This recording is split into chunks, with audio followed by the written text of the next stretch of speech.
اپنے پیارے محبوب کو اخلاق حسنہ کا ایک مرقع بنا کر، ایک خوبصورت نمونہ بنا کر بھیجا، اور حضور صلی اللہ علیہ وسلم نے ساری دنیا کو اخلاق حسنہ کا درس دیا اور ان کو اٹھنے بیٹھنے کے آداب سکھائے۔ حضور صلی اللہ علیہ وسلم نے بتایا کس طرح گفتگو کرتے ہیں۔ حضور کا اٹھنا بیٹھنا، مسکرانا، خاموش رہنا، حضور کی ہر ادا امت کے لیے ایک نمونہ ہے، ایک آداب زندگی کا سلیقہ ہے کہ کس طرح ہم نے اٹھنا بیٹھنا ہے، کس طرح کلام کرنا ہے۔ حضور نے اپنی امت کو بتایا۔ اخلاق ایک ایسی اللہ کی عظیم نعمت ہے کہ نبی کریم صلی اللہ علیہ وآلہ وسلم نے مختلف احادیث مبارکہ میں اخلاق حسنہ کی بہت زیادہ فضیلت عطا فرمائی ہے۔ حضور صلی اللہ علیہ وآلہ وسلم سے حضور کے ایک صحابی حضرت نواس بن سمعان الانصاری رضی اللہ تعالی عنہ، وہ فرماتے ہیں میں نے ایک بار حضور صلی اللہ علیہ وسلم سے پوچھا، سألت رسول اللہ صلی اللہ علیہ وسلم عن البر والاسم۔ ایک دن بارگاہ مصطفیٰ میں بیٹھا ہوا تھا کہ حضور سے پوچھا، یا رسول اللہ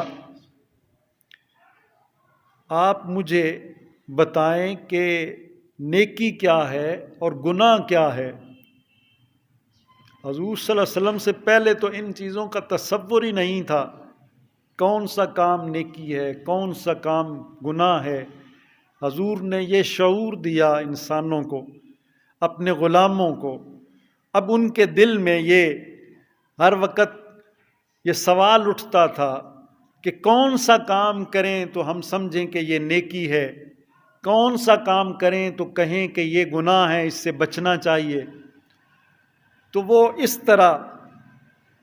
اپنے دل میں ان کے جو ہے یہ سوال اٹھتے تھے، پنپتے تھے، تو انہوں نے حضور سے پوچھ لیا، اور نبی کریم صلی اللہ علیہ وسلم نے ایک جملے میں جتنی بھی زندگی کے نیک اعمال ہیں ان کو بھی بتا دیا، اور جو گناہ ہیں ان کو بھی شمار فرما دیا۔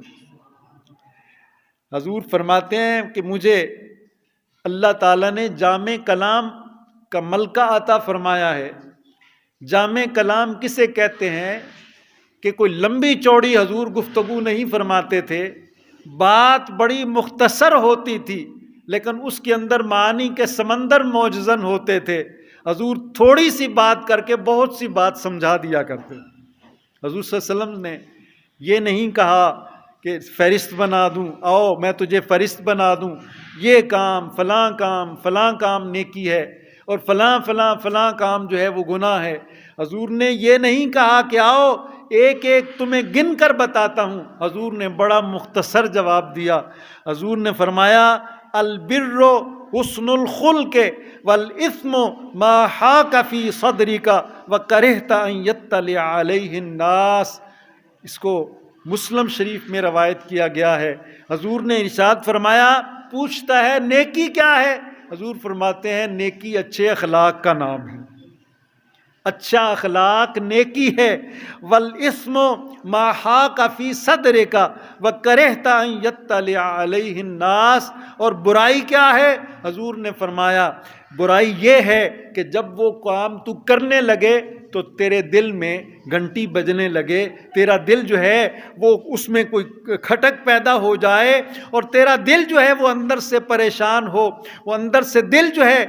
جو ایک انسان اگر کسی مفتی سے پوچھتا ہے جا کر کہ اے مفتی صاحب بتاؤ یہ کام صحیح ہے یا غلط ہے، اللہ تعالیٰ نے ہر انسان کے سینے میں ایک مفتی بٹھا دیا ہے کہ وہ ہر وقت فتوے جاری کرتا رہتا ہے، انسان کا دل بتا دیتا ہے کہ یہ کام شرف انسانی کے مطابق ہے، یہ انسان کو لیے زیب نہیں دیتا۔ جب ایک انسان برا کام کرتا ہے تو اندر سے آواز آتی ہے وہ بندے کیا کر رہے ہو، اس وقت اس کا دل کھٹکتا ہے۔ حضور فرماتے ہیں وَكَرِهْتَ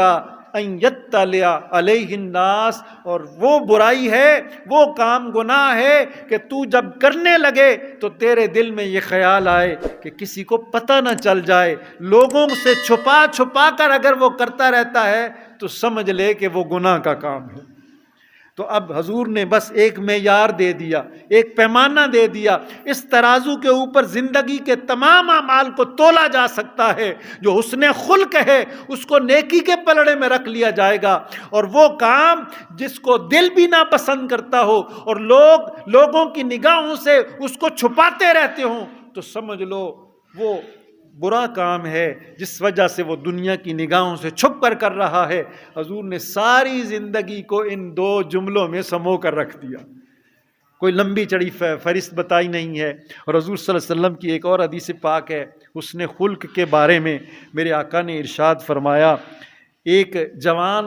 انصاری جوان حضور صلی اللہ علیہ وسلم کی بارگاہ میں حاضر ہوا، جاء فتم من الانصار،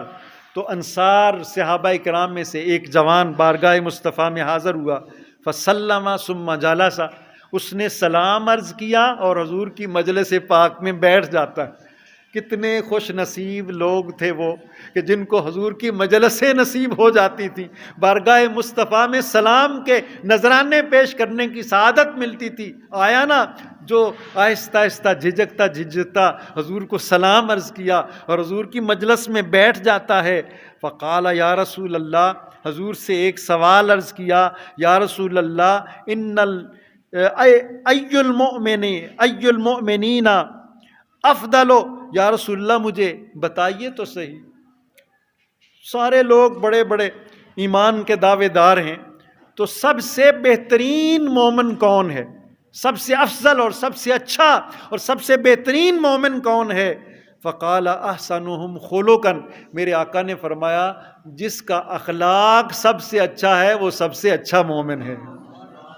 جس کا اخلاق سب سے اچھا ہے وہ سب سے اچھا مومن ہے۔ قال فأی المؤمنین اقیس، یا رسول اللہ جس کے پاس بیٹھتے ہیں بڑے بڑے سیانے لوگ ہوتے ہیں، بڑے بڑے عقل مند، اور جس کو پاس بیٹھوں لگتے ہیں کہ لگتا ہے کہ یہ افلاطون ہے زمانے کا، بڑے اپنے آپ کو سمجھدار اور بڑے بڑے اپنے آپ کو سیانے لوگ ظاہر کرتے ہیں، تو یا رسول اللہ مجھے یہ بھی بتا دیں کہ مومنین میں سے سب سے سیانا اور سمجھدار انسان کون ہے؟ یہ تو بتا دیا کہ سب سے اچھا کون ہے، یہ بھی بتا دیں سب سے سیانا اور سمجھدار کون ہے؟ میرے آقا نبی کریم صلی اللہ علیہ وسلم نے فرمایا اکثرہم للموت ذکرا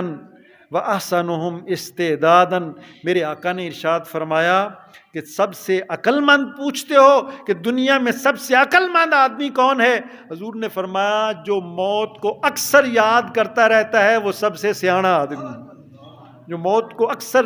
یاد کرتا ہے کرنے والا ہے وہ سب سے زیادہ سمجھدار ہے۔ وَأَحْسَنُهُمْ اسْتِعْدَادًا، اور اس موت کی جو ہے وہ سب سے بڑھ کر تیاری، سب سے اچھے طریقے سے تیاری کرنے والا وہ اچھا انسان ہے، وہ سب سے سمجھدار ہے۔ وہ سمجھدار نہیں ہے جس نے دنیا کے چند سکے جمع کر لیے، جس نے دنیا اکٹھی کر لی اور وہ سمجھ رہا ہے کہ میں جو ہے وہ بڑا عقل مند ہوں، فلاں آدمی سے بھی میں نے جو ہے وہ اس طرح وہ چکمہ دے کر اتنے پیسے ہتھیا لیے، فلاں کی میں نے دولت جو ہے وہ سنبھال لی، میں بڑا چالاک ہوں، میں بڑا سیانا ہوں۔ اللہ کے حبیب نے ارشاد فرمایا وہ سیانا نہیں ہے جس نے دنیا تو جو ہے وہ سنوار لی لیکن آخرت کو برباد کر لیا، آخرت کا کوئی فکر نہیں ہے، جو ہمیشہ ہمیشہ کی زندگی ہے۔ حقیقی سمجھدار، حقیقی سیانا وہ آدمی ہے جس نے وہ ہمیشہ رہنے والی زندگی کو سنوار لیا، اس کو اچھے طریقے سے جو ہے وہ بنا لیا۔ حضور فرماتے ہیں سب سے سیانا پوچھتے ہو، جو موت کو اکثر یاد کرنے والا ہے اور موت کی سب سے زیادہ اچھے طریقے سے تیاری کرنے والا ہے، سب سے سیاںا آدمی وہ سمجھا جائے۔ آقا علیہ السلام نے فرمایا کہ جو سب سے اچھے اخلاق کا مالک ہے، جو سب سے زیادہ اچھے اخلاق کا مالک ہے، وہ سب سے زیادہ اچھا اور سیاںا آدمی۔ پھر حضور نے ارشاد فرمایا، حضور کی حدیث پاک ہے، بڑی خوبصورت حدیثیں ہیں حضور صلی اللہ علیہ وسلم کی اخلاق حسنہ کے بارے میں۔ حضور ارشاد فرماتے ہیں کہ قیامت کے دن ایک انسان جب اللہ کی جناب میں اپنے اعمال لے کر آئے گا، حضرت ابو الدرداء رضی اللہ تعالیٰ عنہ اس حدیث پاک کے راوی ہیں، ان النبی صلی اللہ علیہ وسلم قال، حضور نے ارشاد فرمایا، ما شیء اسقل فی میزان المؤمن یوم القیامت من خلق حسن۔ حضور نے ارشاد فرمایا قیامت والے دن کوئی آدمی آئیں گے، ان کے پاس بہت ساری نمازیں ہوں گی، بہت سے روزے ہوں گے، بڑے بڑے انہوں نے اعمال کیے ہوں گے، 70 حج کیے ہوں گے، ہر سال حج پر جاتا ہے، اور بڑے عمرے کیے ہوں گے، بڑے بڑے اس نے نیک اعمال کیے ہوں گے۔ اس کے نیکی والے پلڑے میں اس کی نمازیں رکھی جائیں گی، ان کا بھی وزن ہوگا، اس کے روزے رکھے جائیں گے، ان کا بھی وزن ہوگا۔ ایک طرف برائیوں کا پلڑا ہے، ایک طرف نیکیوں کا پلڑا ہے، اس کی نمازیں رکھی گئیں، ان کا بھی وزن ہے، اس کے روزوں کا بھی وزن ہے، اس کی زکاتوں کا بھی وزن ہے، اس کے حج بھی رکھے گئے، تھوڑا سا پلڑا جھک جاتا ہے۔ لیکن حضور نے ارشاد فرمایا جس وقت اس کے اچھے اخلاق کو اس کے نیکیوں والے پلڑے میں رکھا جائے گا، اس وقت وہ اتنا نیچا چلا جائے گا کہ وہ اتنا بھاری ہوگا، اس نے خلق والا جو عمل ہے کہ اس کے نیکیوں والا پلڑا بھاری ہو جائے گا اور برائیوں والا پلڑا اونچا ہو جائے گا۔ سب سے زیادہ وزن جس نیک عمل کا اس کے قیامت کے دن ہوگا، جس کو جو ہے وہ رکھا جائے گا نیکیوں کے پلڑے میں، تو وہ بہت زیادہ وزنی ہوگا۔ حضور نے فرمایا نمازیں بھی بڑا وزن رکھتی ہیں، روزے بھی بڑا وزن رکھتے ہیں، لیکن حسن اخلاق کا، اچھے اخلاق کا سب سے زیادہ وزن ہوگا، اور اس کے سبب سے اللہ تعالیٰ ہلکا کر دے گا برائیوں کے پلڑے کو، نیکیوں کے پلڑے کو بھاری کر دے گا، اور اللہ اس کو جنت عطا فرما دے گا۔ دوستان گرامی قدر، کتنی خوبصورت حدیث پاک ہے۔ میرے آقا نے ارشاد فرمایا کہ ایک دوسری حدیث پاک ہے، حضور نے حضرت عائشہ صدیقہ رضی اللہ تعالی عنہا اس حدیث پاک کی راویہ ہیں، قالت سمعت رسول اللہ صلی اللہ علیہ وسلم، کہ حضور صلی اللہ علیہ وسلم سے میں نے سنا، یقول، حضور نے ارشاد فرمایا، ان المؤمن لیدرک بحسن خلقہ درجۃ الصائم القائم۔ حضور نے ارشاد فرمایا، یہ سنن ابو داؤد کی حدیث پاک ہے کہ حضور صلی اللہ علیہ وسلم نے فرمایا کہ ایک آدمی ہے، وہ ساری رات قیام کرتا ہے، ساری رات نوافل ادا کرتا ہے، عشاء کی نماز آ کر پڑھی، سارے لوگ چلے گئے، اس نے کہا میں نے ابھی نہیں جانا، دروازہ ذرا کھلا ہی رہن دیو۔ ٹھیک ہے جی، کیا کرنا ہے جی؟ میں نے نفل پڑھنے ہیں، یا مسجد میں نہیں تو گھر میں چلا گیا، اور گھر میں ساری رات قیام کیا، اللہ کی بندگی میں لگا رہا، ساری رات قیام کرتا ہے۔ اور ایک وہ ہے کہ جو ساری رات بڑے خراٹے لے کر بڑے آرام سے سویا رہا۔ حضور صلی اللہ علیہ وسلم نے فرمایا ایک ساری رات قیام کرتا ہے، اس کو اللہ تعالیٰ ساری رات قیام کرنے کی وجہ سے اپنی بارگاہ میں ایک درجہ عطا فرماتا ہے، اور ایک آدمی ساری رات آرام سے سویا رہا، وہ اس کو بھی اللہ تعالیٰ وہی درجہ عطا فرماتا ہے۔ وہ اس کو کیسے درجہ ملا؟ وہ جب سویرے اٹھا نا، جب سب سے پہلے کسی سے ملاقات ہوئی تو بڑے جو ہے وہ طلاقت وجہ کے ساتھ، اپنی بڑی خندہ روئی کے ساتھ، اپنے بڑے مسکراتے ہوئے چہرے کے ساتھ، بڑے اخلاق سے اس سے پیش آیا۔ حضور نے فرمایا ایک آدمی ساری رات جاگ کر جو درجہ حاصل کرتا ہے، ایک اچھے اخلاق والا اچھے اخلاق کی وجہ سے وہ درجہ حاصل کر لیتا ہے، اللہ تعالیٰ اس کو بھی وہی مقام درجہ عطا فرماتا ہے جو ساری رات قیام کرنے والے کو حاصل ہوتا ہے، اللہ اچھے اخلاق کی وجہ سے اس کو بھی وہی درجہ عطا فرما دیتا ہے۔ حضور نے فرمایا، حضرت عائشہ صدیقہ رضی اللہ تعالی عنہا اس حدیث کی راوی ہیں، لَيُدْرِكُ بِحُسْنِ خُلُقِهِ دَرَجَةِ الصَّائِمِ الْقَائِمِ، سارا دن روزے رکھنے والا، ساری رات قیام کرنے والا، اللہ تعالیٰ اس کو جو درجے عطا فرماتا ہے، اچھے اخلاق والے کو بھی وہی درجے عطا فرما دیتا ہے۔ پھر حضور صلی اللہ علیہ وسلم، بعض اوقات ہم تھوڑی سی کسی کی کوئی کڑوی کسیلی بات سنتے ہیں تو فوراً آپے سے باہر ہو جاتے ہیں، ناراض ہو جاتے ہیں۔ حضور کے غلاموں کا یہ طرز عمل نہیں ہوتا۔ یعنی بعض اوقات ہمارے ہاں، ہمارا جو پنجاب کا کلچر ہے ماشاءاللہ، وہ تو یہ ہے کہ کسی نے کوئی گالی نکال دی نا تو بعض اوقات جان بھی لے لیتے ہیں لوگ جواب میں۔ لیکن دوستان گرامی قدر، حضور کا ارشاد پاک ہے، بلکہ قرآن پاک میں یہ ہے کہ اذا خاطبہم الجاہلون قالوا سلاما، کہ جو بندہ مومن ہے اس کا طریقہ یہ ہوتا ہے کہ جو اس قدر بد زبانی کرنے والے لوگ ہوتے ہیں وہ دور سے ہی ان کو کہتے ہو تینو سلام، اور تو اپنے معاملات تیرے حوالے، تو وہ اس کے ساتھ الجھتے نہیں ہیں، وہ اپنے کان جو ہیں وہ جس طرح کہتے ہیں کہ وہ بند کر کے نکل جاتے ہیں، وہ اس کے ساتھ الجھنے کی کوشش نہیں کرتے۔ حضرت بڑا مشہور واقعہ ہے کہ حضرت ابو ہریرہ رضی اللہ تعالیٰ عنہ اس حدیث پاک کے راوی ہیں کہ ایک دن ایک آدمی نے شاتم ابا بکر، حضرت ابو بکر صدیق رضی اللہ تعالیٰ عنہ، اور یہ کوئی عام صحابی نہیں ہے، نبیوں کے بعد سب سے اونچا جس کا مقام ہے وہ حضرت ابو بکر صدیق رضی اللہ تعالیٰ، بڑے اونچے خاندان کے، بڑے اپنے قبیلے کے سردار، اور سب سے زیادہ تقوی اور سب سے زیادہ حضور کی امت میں مقام اور مرتبہ رکھنے والے صحابی حضرت سیدنا صدیق اکبر رضی اللہ تعالیٰ عنہ۔ آپ کو ایک آدمی برا بھلا کہنا شروع کر دیتا ہے، اور حضور صلی اللہ علیہ وآلہ وسلم والنبی صلی اللہ علیہ وسلم جالسن، حضور صلی اللہ علیہ وسلم بھی وہاں قریب ہی بیٹھے ہوئے تھے۔ فجعل النبی صلی اللہ علیہ وسلم یعجب ویتبسم، حضور صلی اللہ علیہ وسلم تعجب کا بھی اظہار کرتے ہیں اور حضور مسکراتے بھی ہیں۔ وہ حضرت ابو بکر صدیق کو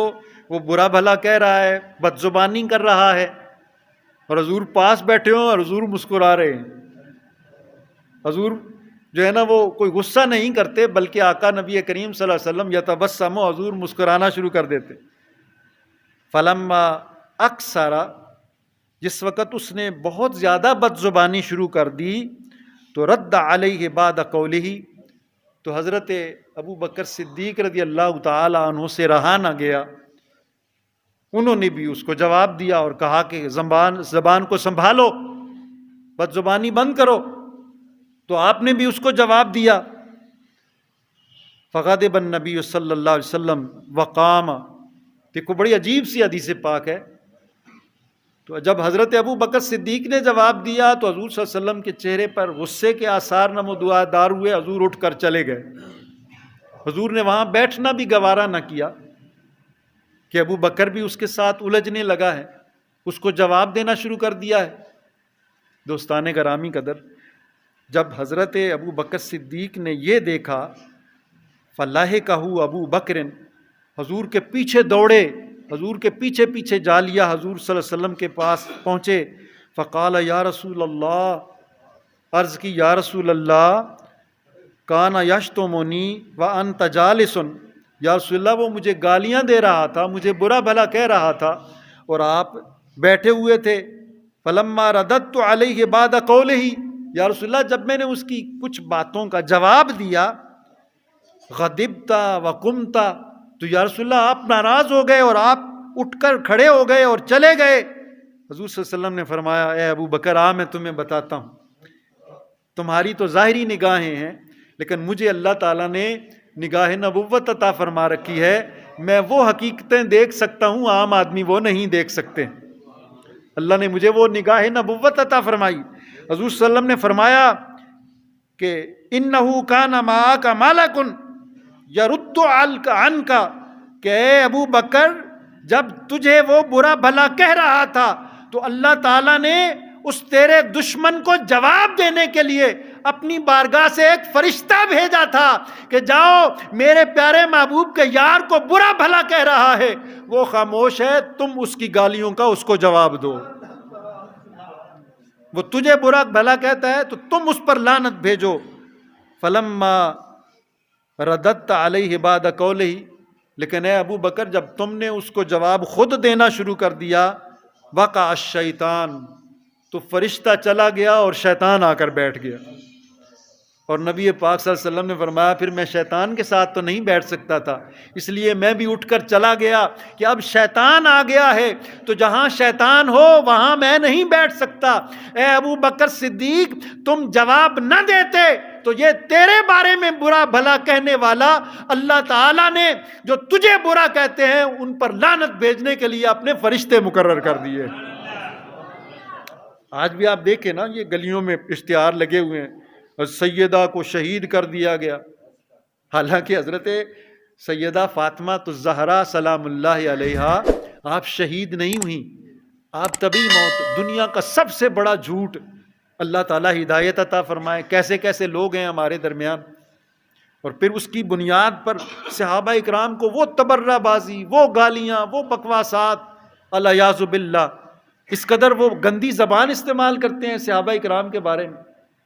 تو حضرت ابو بکر صدیق رضی اللہ تعالیٰ عنہ کو زندگی میں ہی حضور نے یہ بتا دیا تھا، اے پیارے تجھے ان کی گالیوں سے گھبرانے کی ضرورت نہیں، قیامت تک جو تجھے برا کرے گا، تیرے بارے میں برے لفظ بولے گا، اللہ تعالیٰ اس کے اوپر اپنے فرشتوں کو لعنت بھیجنے کے لیے بھیج دے گا۔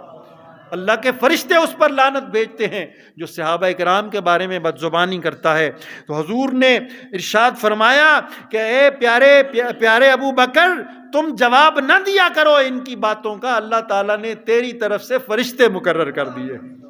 تو پتہ یہ چلا کہ بعض اوقات ہم ناراض ہو جاتے ہیں اور گالی کا جواب گالی میں دیتے ہیں، وہ تو گٹر میں گرا پڑا ہے تو ہم بھی وہاں اترنے کے لیے تیار ہو جاتے ہیں۔ دوستان گرامی قدر، ہمیں اپنا معیار اونچا رکھنا چاہیے، ہم جو ہیں وہ اس کی سطح پر ہمیں نہیں آنا چاہیے، اور ہمیں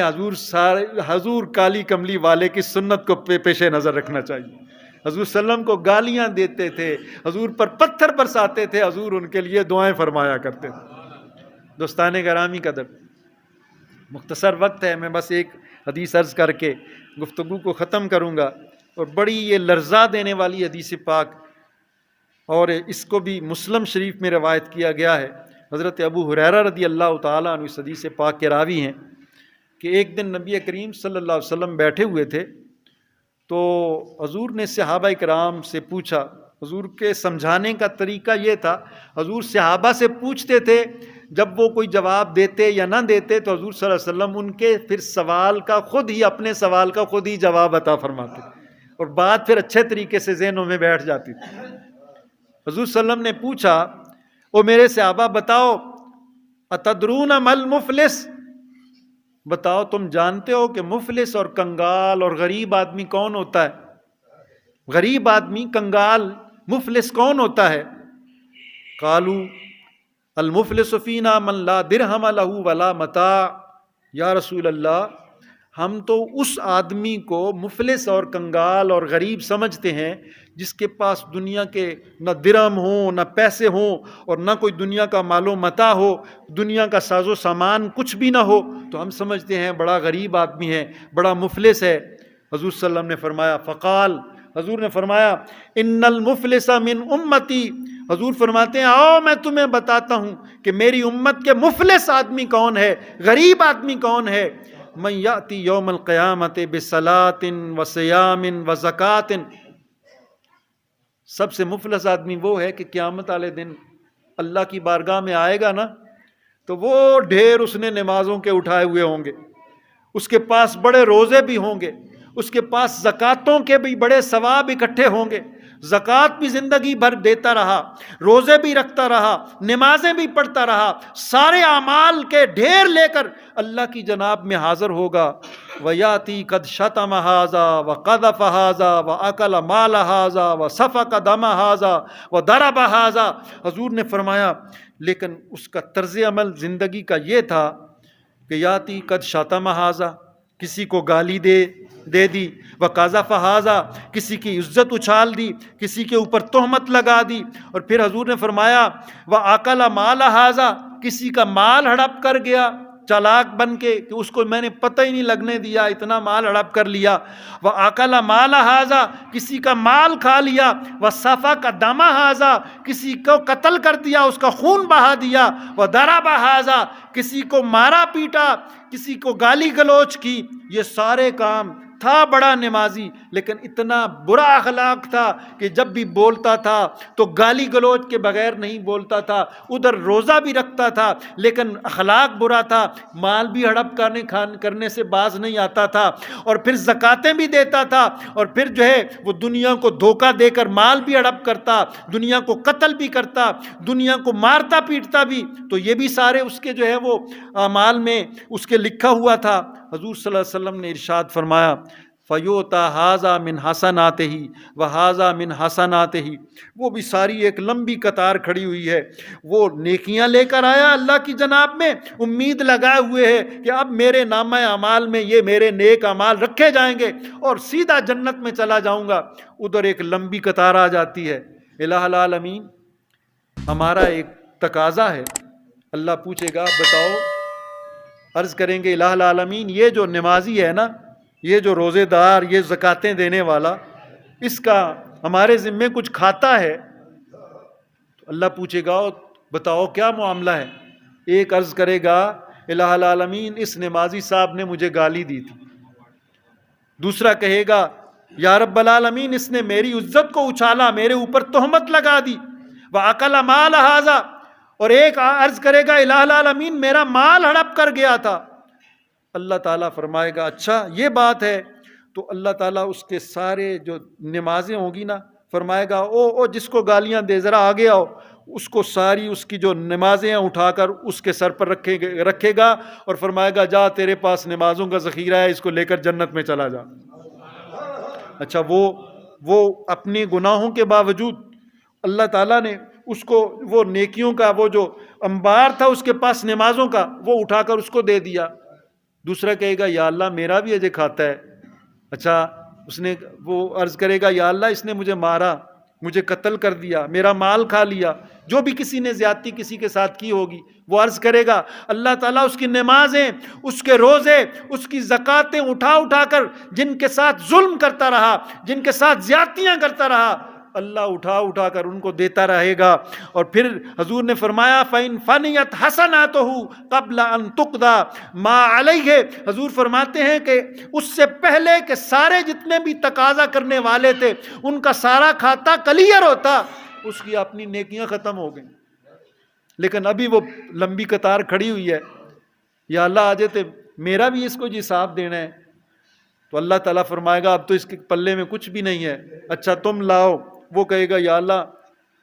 یہ میرے گناہ ہیں، ان کی جتنے بھی وہ گناہوں کی گٹھڑیاں اٹھا کر لائے ہوں گے، سارے ان کے جو گناہ ہوں گے وہ اٹھا کر اس نمازوں والے، روزوں والے، زکاتوں والے کے سر پر لا دیے جائیں گے۔ اور دوستان گرامی قدر، انسان کا دل لرز جاتا ہے، ثم طرح فی النار، اور سارے وہ نیک اعمال دوسرے لوگوں کو بانٹ دیے جائیں گے، اور فرشتوں کو حکم ہوگا وہ اس کو اٹھا کر جہنم میں ڈال دیں گے۔